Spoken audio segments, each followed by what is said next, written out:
Renting is throwing money away. You have heard it from your parents, your coworkers, and every single person who just bought a house. It is the most repeated sentence in personal finance, and it is half true. The problem is the other half because owning a home comes with a stack of costs nobody says out loud. Sam buys, Leo rents, same city, same salary, same $300,000 home. 10 years from now, one of them will be clearly ahead, and I promise you, it is not automatically the one holding the keys. By the end of this video, you will have a 5-minute napkin test that tells you, for your rent, your city, your life, which side actually wins. Real numbers. Both sides of the ledger. No slogans. Start with the argument for buying because it sounds airtight. Leo pays $1,500 a month in rent. At the end of the month, that money is gone. Forever. No equity, no asset. A receipt. Sam pays about $2,000 a month on his mortgage, and part of every payment buys him a little more of his own house. Run that for 30 years, and the picture looks brutal. Leo ends with a pile of rent receipts. Sam ends with a house. Case closed, right? That is the version your uncle tells at dinner. Now let us count everything it leaves out. Because ownership comes with bills that never make it into that story. And they start before Sam even gets the keys. Cost number 1, getting in, closing costs, loan fees, title, inspection, typically 2 to 5% of the price. On Sam's $300,000 place, that is around $9,000. Gone on day 1 before he owns a single wall. Cost number 2, the tax that never ends, property tax. Roughly 1% of the home's value every single year. And it does not stop when the mortgage does. $3,000 a year for Sam, roughly $90,000 over the life of the loan. And it grows every time the home's value does.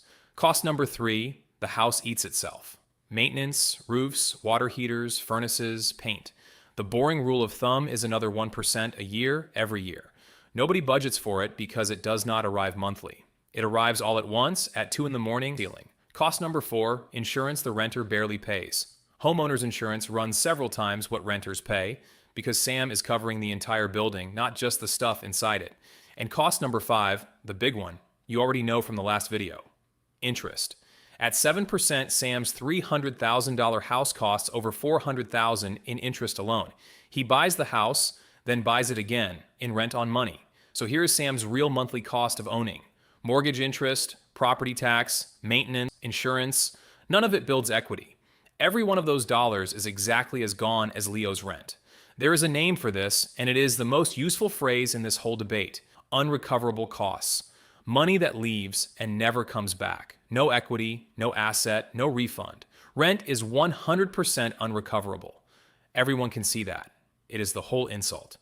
Ownership has its own unrecoverable stack. Almost nobody counts it because it is wearing a costume that says investment. And we have not even talked about getting out. Selling costs around 6% in agent fees and closing. On a $400,000 sale, that is $24,000. Paid on the way out the door. Expensive on the way in. Expensive to hold. Expensive on the way out. None of this means buying is bad. It means the dinner table version only read half the ledger. Now, before the renters get smug, your side of the ledger has 2 lines on it too. Line 1. Your rent is somebody's business plan. It rises. Sam's principal and interest are locked for 30 years. Leo's rent follows the market forever. At 3% a year, $1,500 becomes $2,700 in 20 years. And line 2 is the one that quietly decides this entire debate. The rent versus buy math only works if Leo invests the difference. Every dollar he saves by renting has to go into the market. Not a nicer apartment, not a car, the market. Here is the uncomfortable truth. A mortgage is a forced savings machine. The bank makes Sam build wealth whether he feels like it or not. Nobody forces Leo. And the track record of voluntary saving across the entire human species is not flattering. If Leo spends the difference, Sam wins. Every time. In every city. It is not close. So the honest version is buying beats renting and spending. But that was never the real question. The real question is buying versus renting and investing. And that one has an actual answer. Here is the test. It fits on a napkin. Add up owning's unrecoverable costs. Property tax. About 1% of the home's value a year. Maintenance, another 1%. And the cost of capital. What Sam's down payment and equity could have earned invested minus what the house itself appreciates. Long run, that nets out to roughly 3%. 1 plus 1 plus 3. Owning quietly costs about 5% of the home's value every year in money that never comes back. So take the price of the home you would buy, multiply by 5%, divide by 12. Sam's $300,000 place, $15,000 a year, $1,250 a month. That is the break-even rent. If you can rent the same home for less than that, renting and investing the difference wins the pure math. If rent costs more than that, buying wins, and it is not even a debate. Leo's rent is $1,500. The break-even was $1,250. In this city, on these numbers, Sam's buy was right. Now run the same test in a big coastal city, where $1 million condo rents for $3,000 a month and break-even is over $4,000. The slogan cannot see that. The napkin can. One honest caveat, because this channel does not do fantasy math. That 3% cost of capital moves with interest rates and your market.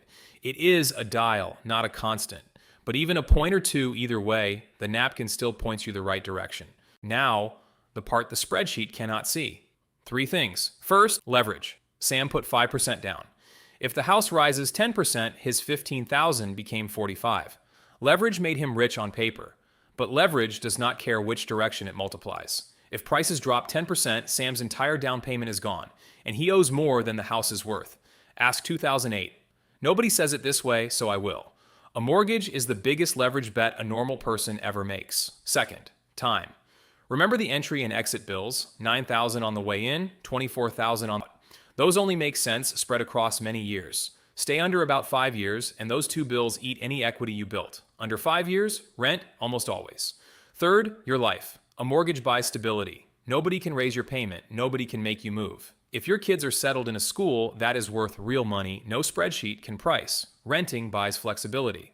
A better job in another city is a 30-day notice, not a 6% exit fee. Early in a career, that option is worth real money too. Neither of those shows up in the napkin. Both are real. You have to price them yourself. So here is the actual answer. It is a range, not a slogan. Staying under 5 years? Rent. The math is barely worth running.